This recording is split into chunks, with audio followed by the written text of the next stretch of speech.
Hello, and we are back, and how back we are. For Aetheral Space 17.52 with a Passionless. You'll notice this is a big one. It is a big one. It is a whopping 25 pages, folks. So I hope you are locked in and ready for some I want Aetheral no Space. further Tanhony slander. Well, we can have a little bit more. This will decide everything. Is there another chapter this week? There will be. Holy! He might be back. I can't believe it.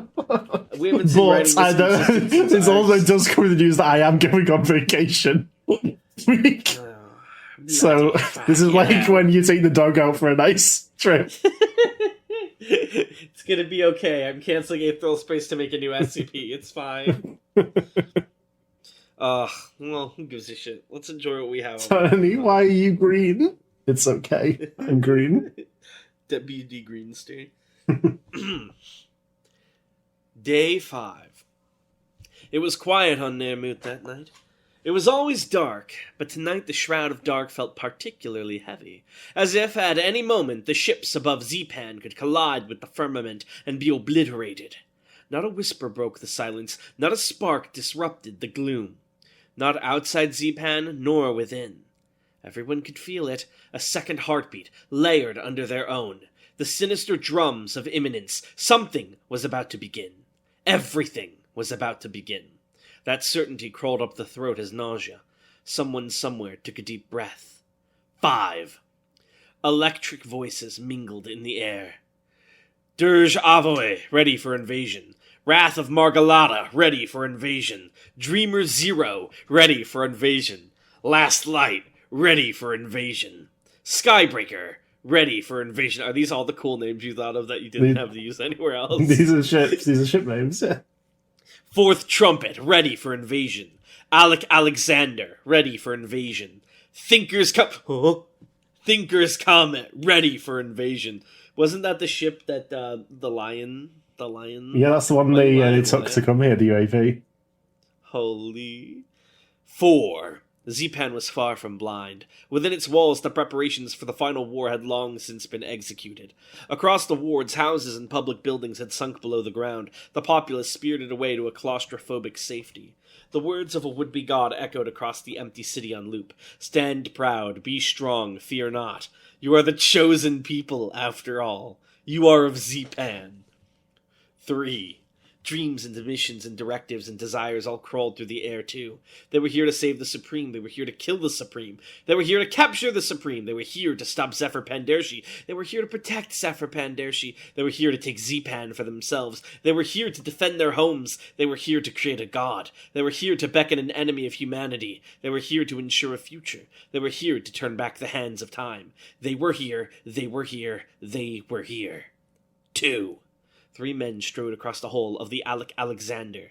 To the left walked the masked prophet of the honest men, Pax Telenosh. His eyes, while barely visible, were set with resolve all the same.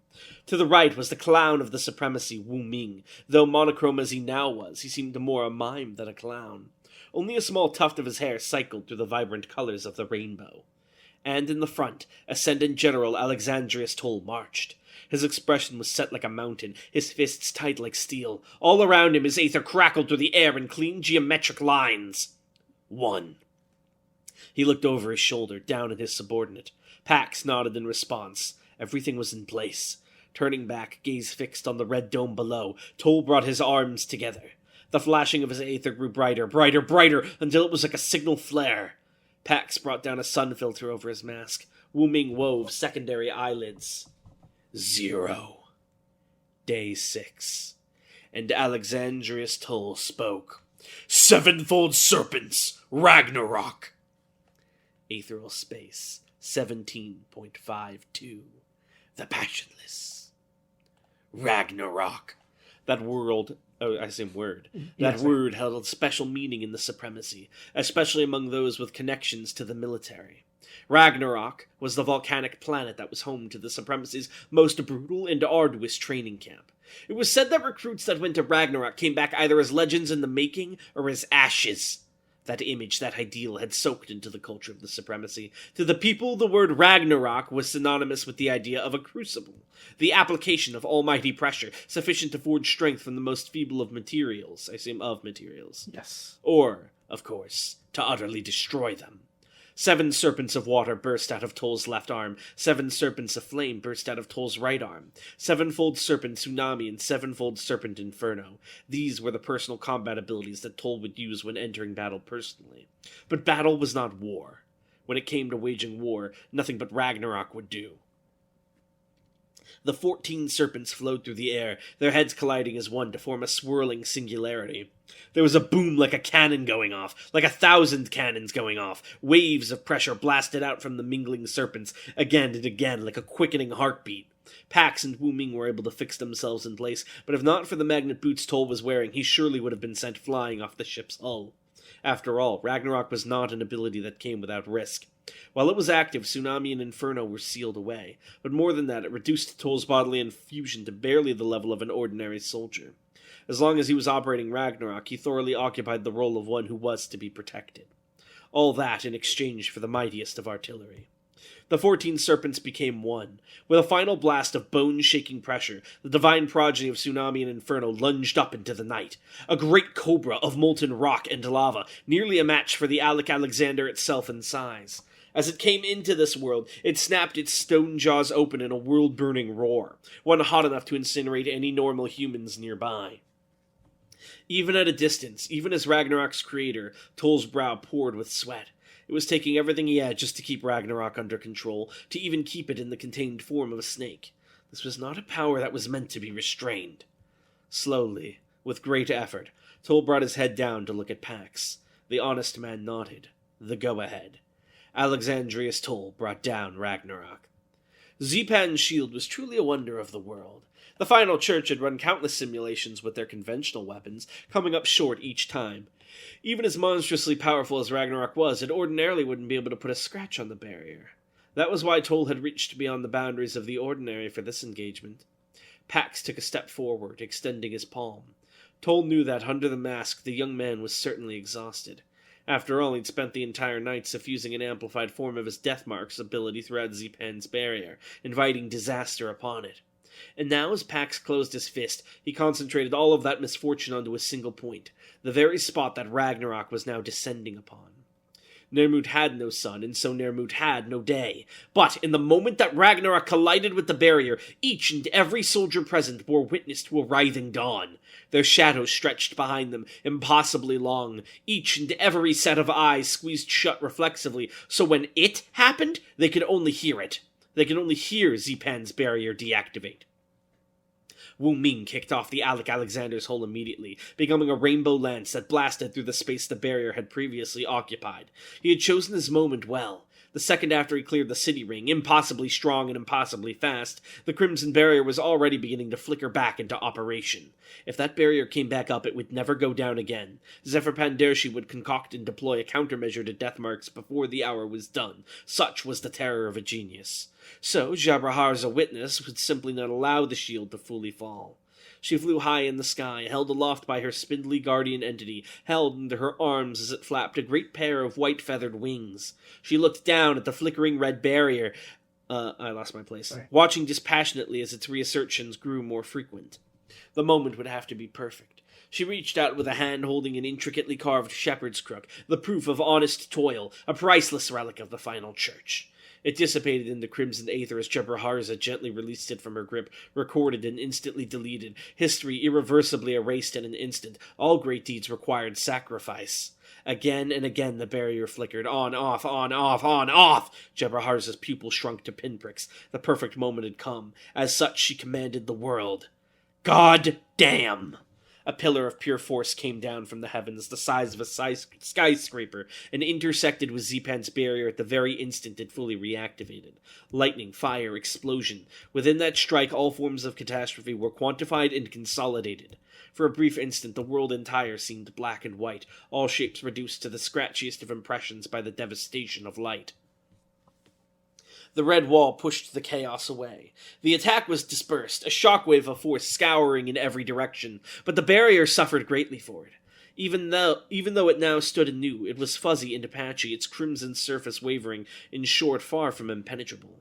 The forces, I assume, gathered close in around the disrupted barrier. No, these are the kids. Like insects infesting a corpse, they would soon gnaw through this outer layer, slowly but surely making their way towards the forbidden city beyond. The invasion had begun in earnest. Jabraharza spared a thought for the ghost they had sent on. Wu Ming fired as a bullet into the darkness. She would put him in her prayers. The battle would begin for that man much sooner than anyone else. Then again, from what she'd heard of the Supremacy's clown, that was just the way he liked it. To be perfectly honest, Wu Ming hadn't known what to expect as he approached the grand city of Zipan. An array of artillery, perhaps, forcing him to dance through fire in the sky. Or maybe armies of automatics and soldiers, with 1,000 blades eager to cut him down. Overwhelming force had been a running theme. Instead, as he looked at the black dot on the dome he was rapidly approaching, he realized that Zipan had actually chosen a very similar strategy to theirs. They had sent someone ahead. They had sent a champion. They had sent an Aether Awakening. The Darkstar member McCoy stood atop Zipan's dome, hands in the pockets of her scarlet trenchcoat, scarlet fedora pulled low over her head. Apart from that, her entire form was covered in ghastly white bandages, holding together a body that had long since become a corpse. How novel. Wu Ming couldn't remember ever fighting a mummy before. Well, he thought, the ghost of passion rising up within him. This ought to be interesting. McCoy wasted no time. No introduction, no preamble, no foreplay. She was a woman who wielded Aether to kill and to kill alone. Corpse construct, coffin cannon! Well, Wu Ming could respect that. Some folks preferred to go in dry. Ew. I don't like that metaphor. Countless corpses flowed out of McCoy's orange Aether, crushed and grinded and filtered, forming a massive cannon that encased her right arm. Twitching bones kept it balanced against the ground as she carefully but quickly acquired her target and fired. The screams of the damned poured from the jaw cannon of the grotesque weapon, followed a moment later by a concentrated beam of devastating heat, aimed right for Wu Ming. He was a cannonball already fired from the cannon. With his momentum and speed, simply changing course at this point wasn't an option. In which case, he'd just have to take it. Snowflake Aegis, 4 rings, Tortoise Groovy, Whirlwind Great Shield. It was an absurd sight as Wu Ming's strings wove 4 of his most powerful defensive abilities into existence. The outermost layer, Snowflake Aegis, froze the air itself at ridiculously low temperatures. Then the 4 rings repelled all matter that invaded their orbit. Tortoise Groovy's gnarled shell had no special ability, instead possessing raw and absurd durability. Then finally the air was meddled with again, infused and solidified as a tribute to an old playmate. As far as defense went, it was nothing to scoff at, but the same was true for McCoy's offense. The blast was just as hot as the air was cold, and so the Snowflake Aegis was melted through. It was too fast for the 4 rings, blasting them apart before they could completely reject it. From there, Tortoise Groovy stood strong, withstanding the onslaught of blinding light and heat. Am I allowed to interject with commentary? Absolutely. Could you imagine being a fucking Sealy Ranger right now? It's like the meme of the wizard. He's like, people are casting fucking Snowflake Aegis and If you're someone I'm over here with level 2 Sealy gun. You're standing there like on standby, like, yeah, you're going in next. You're the next line of defense. Huh? What do you mean? I just learned how to shield if I reinforce. have my boys. Your boys are gone. They already left. Your boys are glass shadows. Your boy was standing too close to this real fight. The atoms. Wait. From there, though, it became a contest of equals. Wu Ming's momentum was quickly smothered by the sustained blast. Soon enough, he and his shields were hanging in the air, kept aloft only by the attack continually crashing into them. If things had kept going like that, it would have been impossible to predict which would have won out, unstoppable force or immovable object. At any rate, McCoy didn't care to find out. She raised her other arm. Corpse construct, coffin cannon! To her, this was not a problem that required a creative solution. 1 coffin cannon had sufficed to break through half of Wu Ming's defenses, so 2 together would take care of the rest. It wasn't as if she was wrong. Tortoise Groovy shattered like an egg, shards of dark green flying in every direction, and Whirlwind Great Shield lasted only a second longer. The barrier broke, became mere air once more, and left its master defenseless. Wu Ming could almost hear the first contender's satisfied laughter. Fire kissed his skin, peeled it away, and, down to his very last string, incinerated him. As McCoy watched, Wu Ming was purged entirely from the world. "See what happens?" she asked. This was the only whimsy one would receive from her, an admonishment addressed to the night alone. And yet even those words were packed with bitterness. McCoy held a special contempt for those who would seek to accomplish the impossible, for those who would deny the shape of this world. Many years ago. "When you were born into this world," said Nayane, "you were filled with so much hope. You understand instinctually that you are more fortunate than other people, even if you don't yet conceive of other people at all. A world outside of soft white walls and delicious food doesn't exist. All you know of your fellow humans are kind faces and gentle hands. You know how wonderful a life of paradise is. You grow up in the lap of luxury, becoming older but never becoming strong. Strength is a response to danger in your environment. In paradise, you have no need for it. You can remain soft, sweet, and fragile forever. Happiness is your default, a simple and stupid kind of joy. You've never really developed beyond that. After all, whenever unhappiness rears its ugly head, those gentle hands quickly come and remove it for you. All fear, all sorrow, each and every form that anxiety takes, you never have to meet any of it. You wouldn't even recognize it. And then, one day, when you're grown and you are soft and you are happy, they take you to a small, cold room. They give you a shot, medicine they call it, that sends you to dreamland. They hang you by your feet from the ceiling and cut your throat." Nayane smiled, sat and slumped against the wall, applying pressure to his bullet wound. "And then they eat you," Nayane said. "Although I'm sure someone like you figured that out already, October Jones." October Jones's revolver shivered in the air as she pointed it down at the King of Darkstar. All around, the evidence of his tale was plain to see. The plates coated in blood still wet, the patrons of this place, their bodies filled with bullets, the displays. This was where October's hunt for Darkstar had come to an end, a heavenly pit where they raised children for the slaughter, a restaurant that made bile rise in one's throat without end. "It's been quite a voyage, hasn't it?" Nayane said cheerfully, even as black blood oozed between his fingers. "I have to say, you've impressed me, October Jones. Usually someone would need a personal cause to pursue me with such ferocity, revenge, or something like that. But not you. You simply decided, based on your own ideals and beliefs, that I had to die no matter what." "Shut up!" "My friends too, of course," Nayane chuckled. "Poor Davison." The corpse of Nayane's bodyguard, as if he needed such a thing, lay on the carpeted floor as well. With the way he was, though, death had probably been a mercy. His body had been twisted by Nayane's influence, his face parted in the middle and gnarled into a pair of mandibles, his arms crushed into mantis-like blades, a bundle of centipede-like tails protruding from his back. It had taken a lot to bring him down. "We've seen a lot of things together on this merry chase," Nayane said. "I have to say, though, this place is probably the most grim." Even at gunpoint, even bleeding out, he spoke with assurance far beyond his ears. It was as if he'd already seen everything the galaxy had to offer, and was able to speak on any subject as an authority. It was hard to believe that October was even looking at a human, let alone a child. Her grip tightened on a revolver. "Shut up!" she hissed again. "You sick bastard!" Nayane blinked, cocking his head. "Oh, I'm sorry, Miss Jones. I think you might be working under something of a misunderstanding here. No wonder you're looking at me with such hateful eyes." She said nothing. She didn't even blink. It was taking everything she had to not just pull the trigger then and there. Why didn't she? Was it the fact she was looking down at a child who couldn't be older than 13?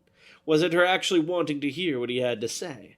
Or was it those pitch-black eyes that looked back at her? Nayane smiled thinly at her silence. "This place is no relation to me," he said simply. "I just came here while running away from you. I have absolutely no involvement in this grotesque establishment. It's the same with all the other places we've seen together." "Bullshit." "You think so?" He widened his eyes, looking surprised. No, I don't think you do. You're the greatest detective in the galaxy, after all, October Jones. You can see where evidence exists, and you can see where it doesn't." His gaze softened. You already know full well that all of this evil exists without me. When it comes to the darkness of this world, I'm a tiny drop in an infinite ocean. You could shoot me right now and it would change absolutely nothing. October took a breath. The shaking of her revolver intensified just a little. It was as if Nyane's words were a fishing line, slowly pulling. Places like this will always exist, Nyane concluded softly, wherever you aren't looking. October's breathing took heavy. That kind of works in like an oldie way, but this is probably makes more sense. October's breathing turned heavy. In her current state, even if she fired now, even at such a close distance, there was a good chance she would miss. The colors of chaos, like videograph static, crawled over the edges of her vision. Ever since she'd been a child, October Jones had believed that justice had been something people had to make for themselves. Growing up under a butcher supreme, in a society where strength was the only mark of virtue, she had no illusions that the world was inherently good. That was why it was so important that people be good to each other. It was a belief opposed even to her own aether core of resignation. Tomorrow did not have to be the same as today. If people could only reach out in the darkness, grasp each other's hands, and feel their warmth through their skin, well, maybe the human race had a chance. It was for that reason she'd patrolled her neighborhood as a child, in that stupid caven mask. It was for that reason she'd become a detective, letting the light of justice reach what could have remained hidden forever. It was for that reason she'd pursued Dark Stars, seeking to eradicate from the world the polar opposite of the hope she believed in. And yet, in all of those years, and all of those cases, had she ever seen a human being extend their hand except to dig deep with vicious claws? Had she ever seen the revelation of a case result in real change rather than scapegoats and compromises? Had she ever seen the hands of time tick forward, moving to a day that was not this one? Had she ever seen any of that, even once? Doubt flickered inside October Jones's heart for the first time in years. Her fingers slipped away from the trigger. A hopeless look trickled into her eyes. Nyane kept looking at her, without blinking, his face a serene mask. With his words still lingering in the air, it no longer felt like he spoke them with mere authority of the world itself. It was as if he was the world, revealing itself to October, all the sordid details of the universe pressed together so tightly that they became two black pupils. That was the shape of this world. Malice. Never-ending malice. Whew. The second October Jones hesitated. Nyane shot her in the head. Her lifeless body crumpled to the ground, her brain sprayed across the floor behind her, mingled with so much gore. Her dying expression wasn't anything special. A blank stare, with just the slightest widening of his eyes. Or her eyes, or... Yeah. It was hard to tell if she'd even seen the attack coming. Her fedora fluttered to the ground beside her, already being stained by the spreading puddle. Nyane let out a sigh of relief, lowering the rifle that protruded from a Ahura Mazda. He'd never doubted that he would survive. Smith was watching, after all, but this was still the closest he'd come to death in his life. Dispelling his black aether, still clutching his wound, he slowly rose to his feet. October Jones. What an interesting woman, Nyane wondered. Would she become even more interesting for him? Orange aether crackled. She would! Slowly, accompanied by the gruesome sound of cracking bone, the corpse of October Jones rose to its feet. Its movements were clumsy and haphazard, those of a puppet still learning its strings. As Nyane watched, it reached out to the red fedora on the floor and tried to pick it up. The first time, its fingers bent the wrong way. The second time, the hat slipped out of its grip. Only on the third attempt was the newborn Aether Awakening able to seize hold of the hat and press it down hard over its head, hiding a face that never wished to be seen again. "Good morning, October Jones," Nyane said pleasantly. "I imagined someone like you would be capable of this." "McCoy." Nyane blinked. "Pardon?" "That woman, October Jones, was just killed," the Awakening hissed. "It was what she was asking for. What she deserved. I'm not her. I'm McCoy. Only McCoy." McCoy was arbitrary. The name was nothing but random syllables, with no greater meaning. Perhaps that meaninglessness was what made it most It should be meaninglessness, was what made it most appropriate, though. It spoke to the nature of this world. Crack, click, crunch. Bandages, she rasped. Nyan extended her Mazda to comply, but he asked all the same. McCoy's soul was simple. Oh, sorry. Blah, blah. Nyan extended her Mazda to comply, but he asked all the same. Why? McCoy's soul was simple. So this filthy world never meets my skin again. Ooh. Alright, how about a fat popcorn? No problem. You thought well. I'll take it from here. Strings danced. Hold on. This is a mistake from me. She should be talking all funny like. I knew it, said McCoy without even turning her head to look. You're the sort that creates their own form, aren't you? Wu-Ming wove himself together from scratch, a heart, a ribcage, a spine, a skull, a face. New strong feet settled upon Zipan's dome as vague dark clothing wrapped itself around his form, open at his pale chest. Forcing a skirt murk, he threw his hair back. Was you're the type that clings to your corpse, huh? He sniffed. Well, it certainly explains the smell. That was all the time that McCoy was willing to spend on idle chatter. And honestly, Wu-Ming was right there with her. Corpse construct, combat drones, dundalumps. A swarm of flying skulls flew from McCoy's orange aether, spewing balls of fiery plasma, and in response, Wu-Ming brought out his first weapons of the evening. Twin flail, braided ropes clutched in his hands, trailing down and terminating on unnaturally heavy balls of yarn. He swung one experimentally like a yo-yo as the swarm closed in. Well, he thought, time to get to work. It became a blur as he moved forward, his dundalumps striking so quickly that it seemed a white haze around his already indistinct form. Look. What the fuck is a dunderlump? He's using them as dundalumps. Oh, okay. It's a whimsical ability. What was that, sorry? Despite the simple materials? Yeah. Despite the simple materials, the flails were packed to an absurd density. It would have been impossible for a normal human to lift them off the ground, let alone swing them faster than sight. Even with his inhuman body, Wu-Ming was forced to keep packing additional string muscles into his limbs just to maintain the momentum. The result was satisfying to make it all worth it, though. The combat drones were smashed out of the air, shattering into scraps of bone and sparks of orange aether. Even as McCoy continually created more, he destroyed them just as quickly. Corpse construct, defense turrets. How boring. It seemed McCoy was insisting on a defensive, conservative strategy. Wu-Ming angled himself parallel to the ground like a dancer, swinging his dundalumps low, extending their ropes and scraping away each and every turret in one beautiful movement. They weren't even able to finish manifesting. Light work.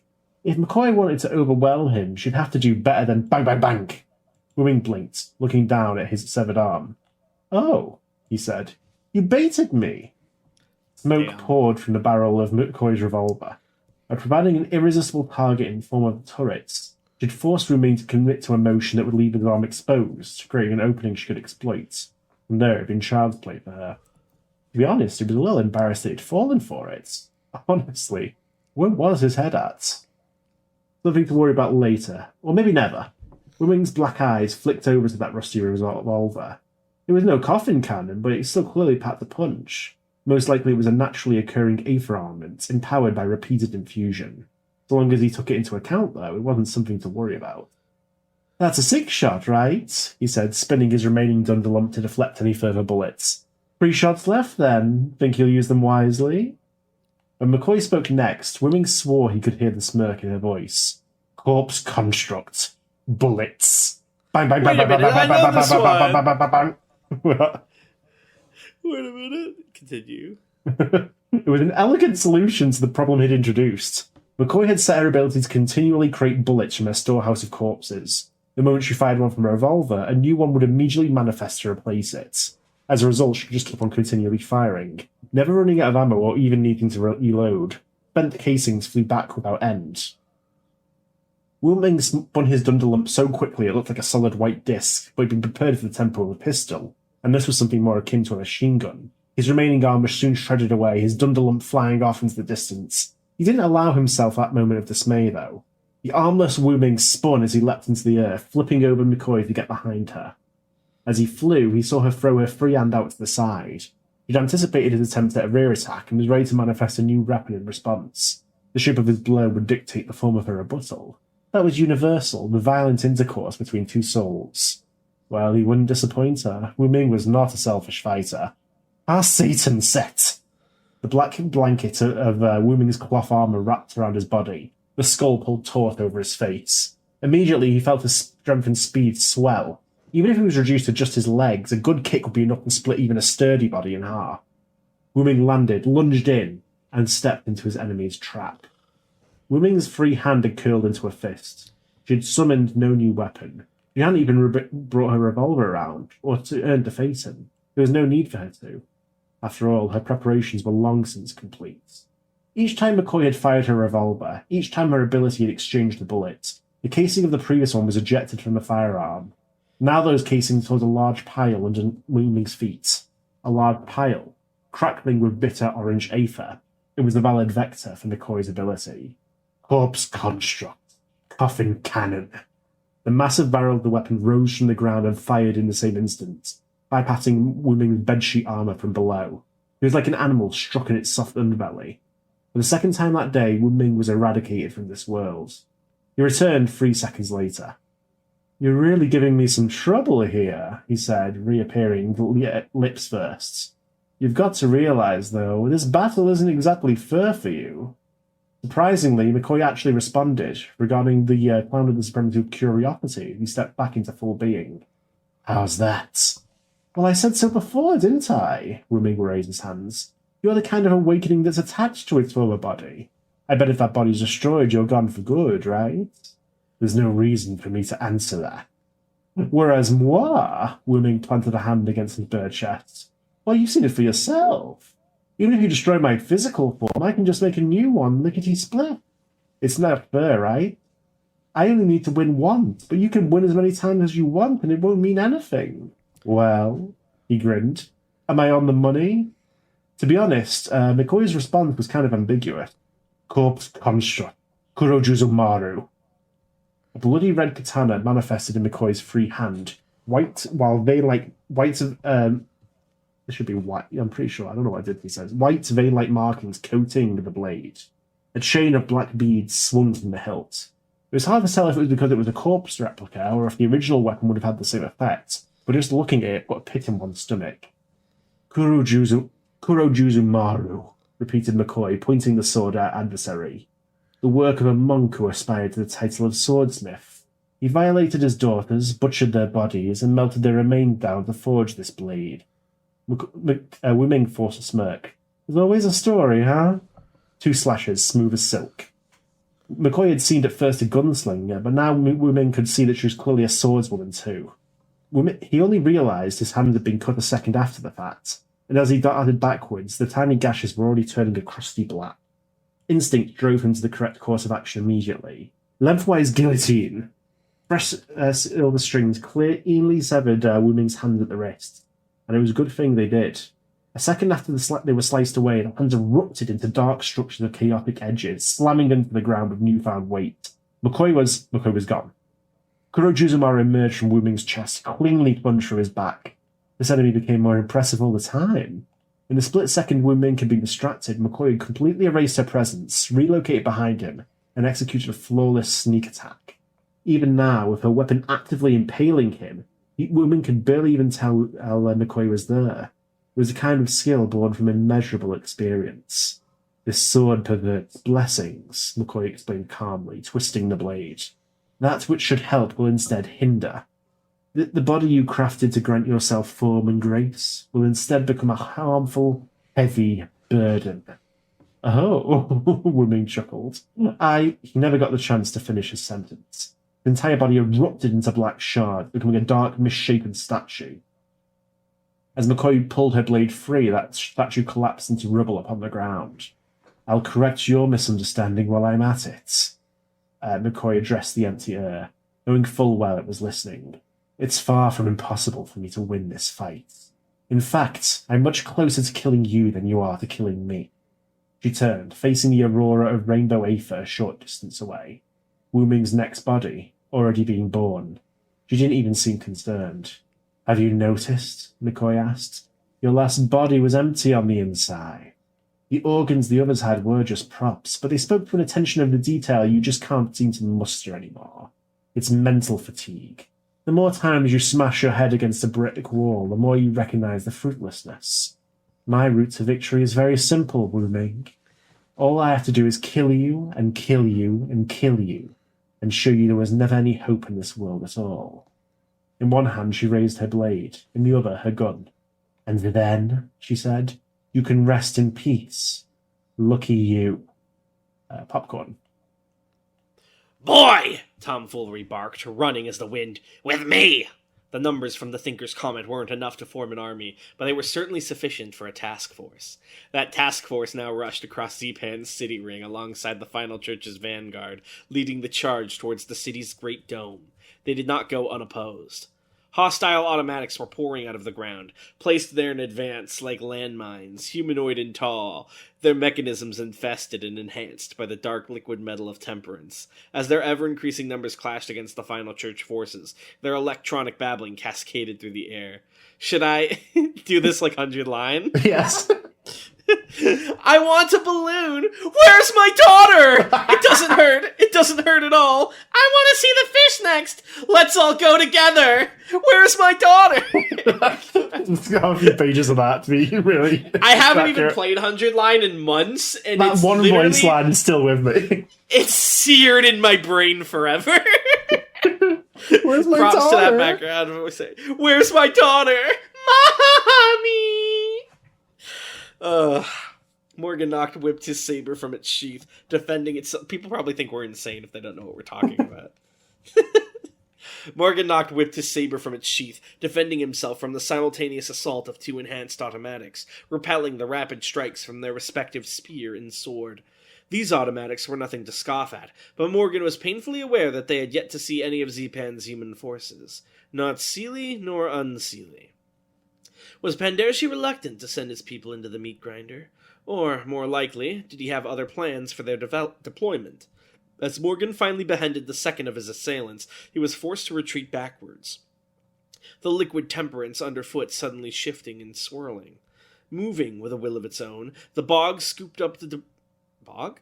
Yeah, like a. The bog scooped up the debris from the automatics that had already fallen, pulling them together, reconstructing them, until a patchwork beast of twitching metal the size of a house loomed above their group. Its structure was haphazard, the temperance acting like glue, its body configuration like a cross between a paleo beast and a lion. If it had been alive, it certainly would have been in agony. The abomination screamed, the sound alone strong enough to send some soldiers flying, and that was when Morgan heard it. "Boy!" Tomfoolery barked. "With me!" Morgan whipped his head around right as Tomfoolery leapt towards him, hand outstretched. The master of the killing arts had been occupied with another group of automatics further down the hill, and those had been pulled together into an amalgamation too. It was clear that defeating these enhanced automatics on an individual level was a fruitless endeavor. They needed to go a little harder to kill them properly. Morgan accepted Tom's hand. Tomfoolery! Two became one. Tomfoolery's ability, Tomfoolery, allowed him to fuse his body and mind with any other aether-wielding entity. In this case, that entity was Morgan. Their crackling aethers mingled and merged, their bodies melted into each other, and their thoughts abandoned separation. Within a few seconds, neither Tomfoolery nor Morganacht stood there in the clearing, but someone entirely new. The One looked up. He was shorter than Tom, but taller than Morgan, a healthy medium between the two, his long purple hair lined with streaks of blue. His golden eyes flicked to one side, then the other. The first amalgamation loomed before him, while another crawled over from behind.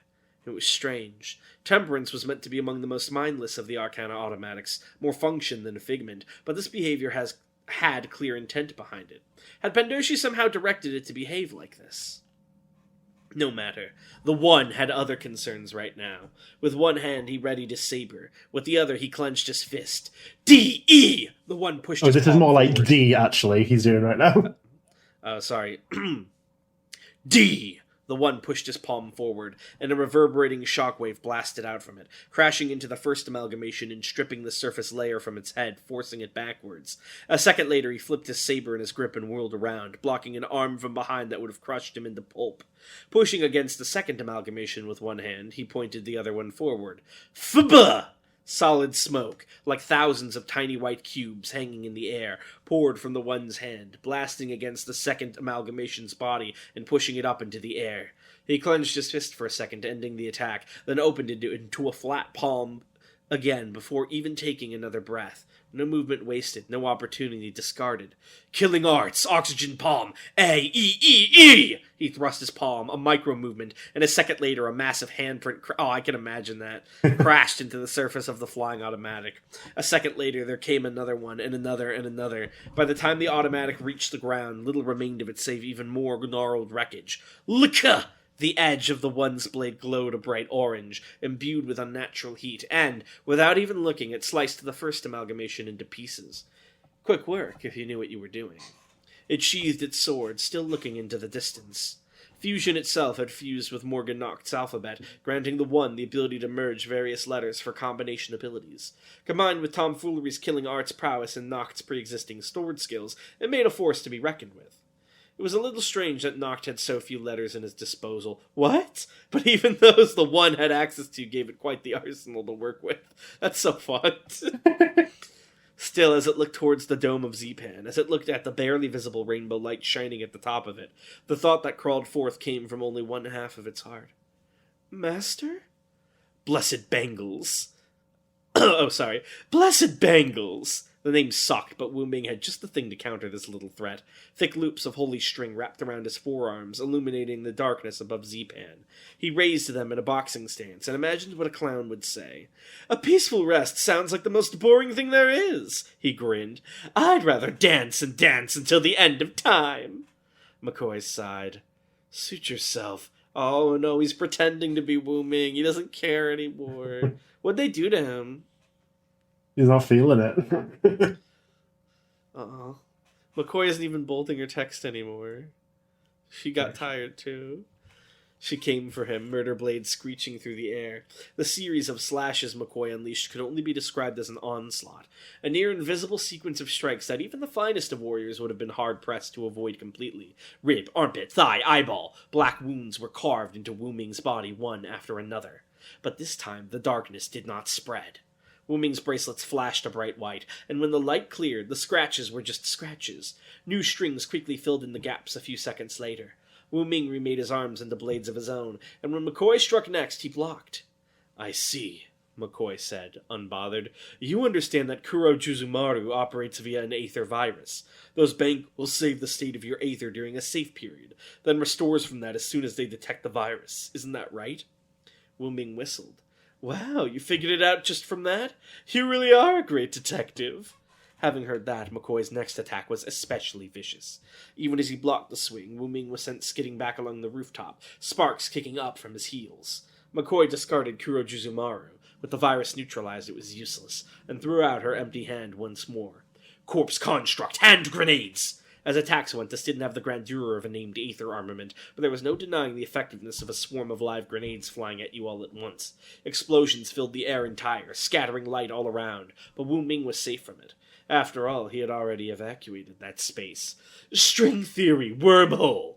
He appeared behind McCoy an instant later, just as she had done with him. She saw it coming.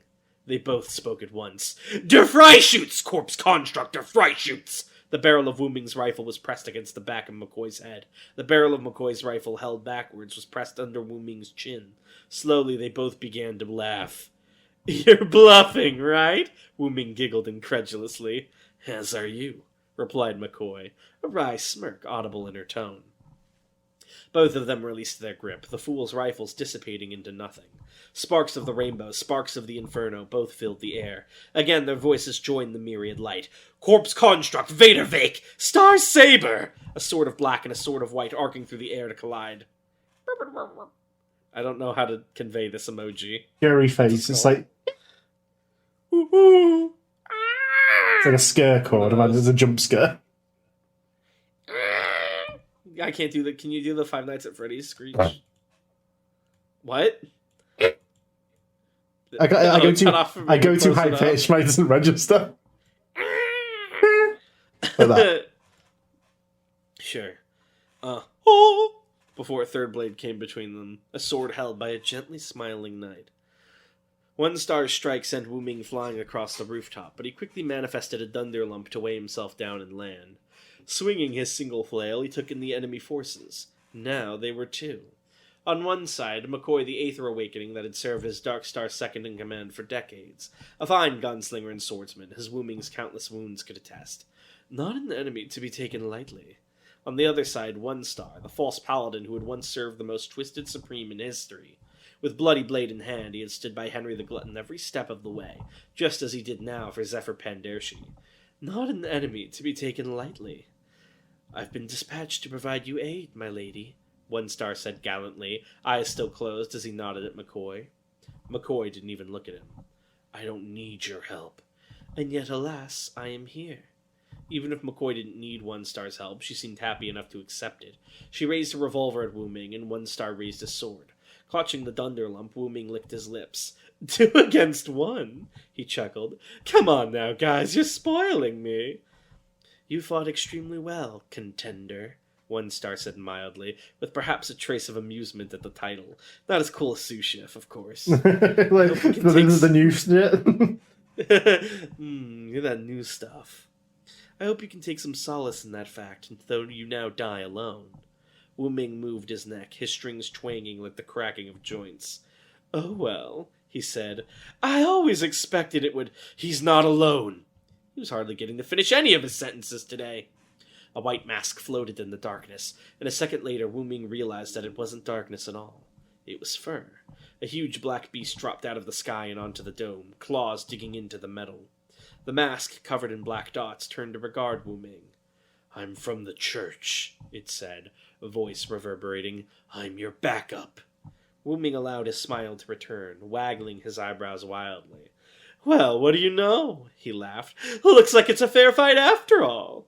They stood there, the four of them, atop the world they were fighting over, each of them devoting their full attention to the other three. Every expression, every movement, every tell. In this last moment before chaos, all actions became profound. Sorry, my head's kind of hurting a little bit in the back. I don't know what that is. Yeah, no problem. McCoy spun the barrel of her revolver. One Star raised his shield. The beast dug its claws through steel, and Wu Ming, swinging a string from his finger, barked out a declaration. No, a challenge. "Let's give it everything we've got, people!" Do you want to do this next part? Sorry, said Nine, but can you leave me alone? Could you just leave me alone, please? Under the dark of Azumahar, under the night of the banquets, the warehouse was wreckage. Everything that could be cut had been cut. A fire blazed in the corner, faces forming and reforming from the smoke. Tiny bubbles from the last attack still lingered in the air, waiting to eat through whatever they touched with their acid.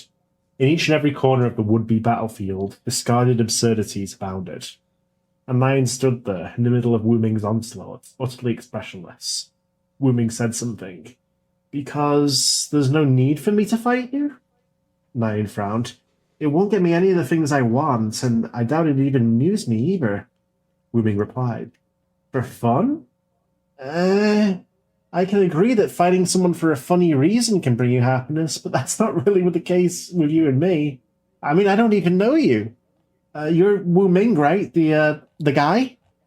Wu Ming spoke. No, I appreciate the thought, but I really don't see any reason to. I mean, if you keep trying to kill me, I guess I'll defend myself, but that's probably not what you're looking for, right? You're hoping to relieve your boredom, aren't you? Wu Ming answered. Nine cringed. I thought so. Yeah, you've definitely misunderstood things. Sorry about that. Nine smiled. We are not the same kind of creature. My boredom can soon be sated, but yours will be with you until the end of time. The memory faded into darkness, pulling back and back, until it was nothing at all. McCoy aimed, One Star braced, the beast growled, and Wu Ming spoke. "No," he said abruptly, letting his hands fall down. No, sorry guys, it's no good. This is boring, I'm not doing this." "What?" said McCoy. "What?" said One Star. "What?" said the beasts. I mean, Wu Ming sighed, scratching his head. I mean, what are we even doing here, guys? I met her like 5 minutes ago, and I don't really know the two of you. I mean, I don't know what I mean. Why are we even fighting, I guess? because of the war or whatever. I know, but it's just, I don't know. It just seemed kind of pointless. The beast's grip on the roof tightened. What are you saying? It growled cautiously. What am I? Wiming ran his hands down his face. Well, it's. I guess I'm just saying I can't do. I just can't do this. It's nothing against any of you. You all seem really strong. It's just, yeah, no, I can't do that. Sorry, guys. I'm really sorry. Sorry. He's not feeling it. This is so sad. Did they take his passion away? Are you okay? It was true. It was true. A confusing mixture of emotions were running through Wubing's woolen heart. A relief that he wouldn't have to be part of this pointless fight, guilt from abandoning this pointless fight, and confusion from the friction between the two. He honestly didn't know where his head was at. Oh, this was so bad. He swallowed, looking between those gathered on the dome. You guys have fun, okay? Like I said, it's nothing against you, any of you. It's just, I'm gonna head out, okay? I gotta figure some stuff out. Wait! The beast roared, suddenly the subject of a 2-on-1. Wuming grimace. I can't, sorry. Sorry, man, I gotta go. Good luck, okay? He nodded to the group. Peace. Or war, I guess, whatever your preference. Without another word, or in his current state of babble, Wuming allowed himself to fall backwards, off the dome and into the darkness. All around him, the war had begun in earnest. Above him, the melee of a lifetime was about to begin. Once upon a time, this would have been heaven for Wuming. But the version of him that would have felt that joy had long since drifted out of sight. What the hell did they... Are you okay, Tanhoney? He's not feeling it anymore. I'm hugging you. Old Tanhoney would have made this a 12-chapter fight. I'm so sorry. Did we hurt you? I'm sorry, McCoy. They keep slandering me on the Discord. I can't get into it anymore. They're just saying I'm Morgan Lights. He's just not feeling it. He's like, I gotta go, guys. Do you know the last time someone asked a question in Aetheral Space questions about me? But Anatrice. Oh! Whatever. Who cares? Fuck it. Fuck it all. Yeah, I'm sorry, guys. I feel bad. I gotta go, though. I'm gonna go answer Aetheral questions with these guys. I'm over it. Sigh. I guess I gotta go play soccer in America because I'm washed now.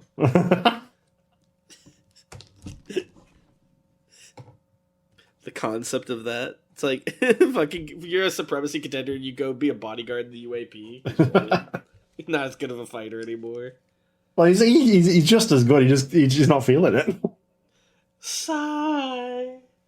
I gotta go, guys. I've got depression. Nobody gets it. I can't. Hey, JC, good luck, okay? Good luck, bro. Yeah, for real. It's fucked for him. He was already, like, not up to par with the other three, and now he's just like... It's like, you got this. So fucked. Oh my god. Fighting, like, an actual demon and a fucking zombie. No, it's fine. I'm just, I gotta cancel. Left to you fight... can see Wuming in the background opening up a Steam game. Oh, fuck, I forgot to go off. Left to fight Carmen Sandiego in King Von alone. King Von! This is fucked up. Alright, we have some Aetheral questions, right? Yeah, we got quite a few. Oh, fuck me, that's so good. Based. Where were we? Over here. Okay. We have a lot of Aetheral questions, goddamn. Okay. Lan asks, do you actually understand how the dragon's ability works, or are you just bullshitting? If I'm perfectly honest, I understood how it worked. I remembered how it worked when I wrote it. If I was asked to explain it now, I perhaps would not remember. But that's basically canon, because I'll probably keep adding to it. He never, like, finished explaining it either. There was more details he had to explain while he was getting pushed into the ground. Yeah. Lan asks, has the dragon fought anyone significant other than Cadman? His whole life has basically, since childhood, been a sequence of fighting increasingly stronger people. So, yes. Mm-hmm. That is basically all he does. He does not have a life outside of it. Well, no, he's asking, has he fought anyone significant other than Cadman? Like, who is some... Okay, well, I'd say he's probably fought the other contenders at least, like, once each. Which contender did he replace, or is he, like, the 5th contender? He's the 5th contender. Oh. There's not, like, a limit of there only being 4 ever. So it's been mentioned the dragon is gay. Back in his timeline, did he ever have a boyfriend or a lover or a husband or something? No, only fighting. Oh, so he's like an incel? No, no, only fighting for him. Oh, okay, interesting. That's sad. But yeah, it's a bad end. Wiser asks, could a Supreme ever step down and let a Dawn contest happen to replace them while they're still alive? Well, guys, who's gonna fucking stop you? I just don't feel like running Yeah, this I'm not government into it, anymore. guys. But the timeline where women become supreme. I'm gonna resign and over trigger it. a by-election. And I mean, I'm gonna run against Supreme. I mean, like, I could say, like, it's not allowed, but you're the Supreme, you're the strongest guy ever. Like, he's going to tell you no. Yeah. That's so cringe. Well, you could do it. You'll Wiser probably be seen as cringe, but it's like, well, he's not going to fucking be Supreme anymore. So we need to get a new one. Rockshark asks, after fusing with tomfoolery, does the other participant have access to Tom's memories or muscle memories? I would say they don't. They probably like get some fate impressions that they can sort of cling on to, but they would have to be fused for a long time to like retain muscle memory of stuff they were doing. Leah asks, has there ever been an Umbran Supreme? What about Cogitant? Yes, there have been 7 Cogitant Supremes, right? Yeah, there have been Supremes of all subspecies, apart from Imminent. Lan also asks, why didn't Heedless Audrey use permutation on her kids? Not worth it. It was also a point of pride. Like, I can raise a good Supreme. I don't need to use the pure mutation for that. Yeah, I'll do it right the first time. Yeah. No loops. Have some trauma. Does it wrong in every way? Well, yeah. They had depression and died young from suicide. Yeah, that was rough. Lan asks, how close was the battle between Cadman and the Soul Tyrant? It was like his last good fight, I would say, before Elysian Fields.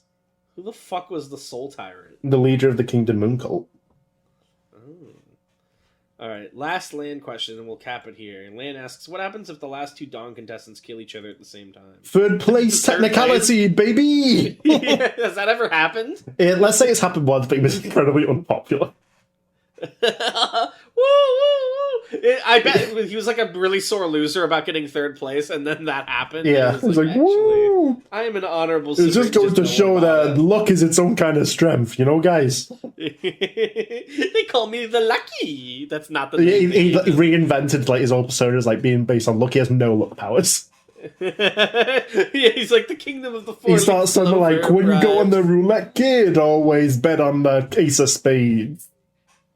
Oh my god, that's so good. Wait, who was this guy? Well, I'm coming up with him as I saw about him. He was Gary on the Gambler. Gary and the Gambler! He came up with that himself. Oh my, how long did he last? He lasted 2 years. Oh, not long. Yeah, there was a malfunction on his ship and it drifted out of known space. Oh, He was presumed dead. He's gonna show back up like Rana Valona. Like, your Supreme is back! Looks like you need some help on your moves. And then when everyone shows up to fight Sukuna. Let's gamble with our lives on the line! Like, who fucking this guy? Come on, it's all just a roll of the dice anyways. He gets hit Lose by like a heart, straight Roof. corpse cannon. He's like trying to insert himself into the story. Remember what I'm I told feeling you, a jackpot Bruno? coming! Yeah, he uses his big move and it's just like not visually up to par with the other big moves. It's like a good It's really move, but it's awkward not about like it. there's not flashy enough. It's like, did you do it? Yeah, Did there's you no do like something? pillars of light or like exploding like God's hand. It's like, oh, that's pretty good, right? Oh, maybe an Arc 7, damn. dude. Yeah. Your text wasn't even bolded when you said it. It was still the same normal. My font special size. ability specifically doesn't bold my text, so you can't tell that I'm using an ability. that'd be pretty cool. Alright. Well, thank you all for watching, and we'll see you next time. Bye-bye!